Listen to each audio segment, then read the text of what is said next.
అంటే వాళ్ళకి చూడండి సెలబ్రిటీస్‌కి ఏదైనా చేంజెస్ జరిగితే అది బికాజ్ మీడియా ఫోకస్ అంతా వాళ్ళ మీద ఉంటుంది కాబట్టి they cannot hide from the cameras కనిపించేస్తుంది. బట్ ఐ వుడ్ సే అంత అన్‌న్యాచురల్‌గా అంత అగ్రెసివ్‌గా చేయకూడదు సర్జరీస్.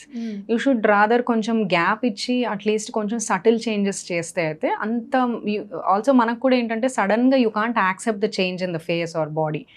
సో ఒకటేసారి అంత అన్‌న్యాచురల్ లుక్ తేకూడదు. It look very plastic.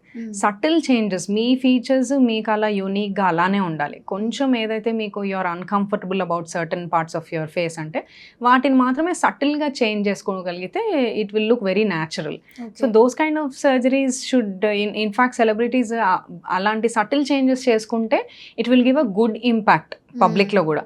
ఇంత డ్రాస్టిక్ సర్జరీస్ చేసుకునేసరికి పబ్లిక్కి కూడా ఇన్ జనరల్ ప్లాస్టిక్ సర్జరీ అనగానే అదొక బూతులాగా చూస్తున్నారు అనమాట ఇవి బాచ్డప్ అయ్యేసరికి.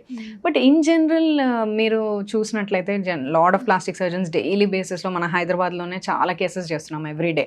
సో ఇంత డ్రాస్టిక్గా చేయం, సటిల్ చేంజెస్ మాత్రమే చేస్తాం. So it look very natural.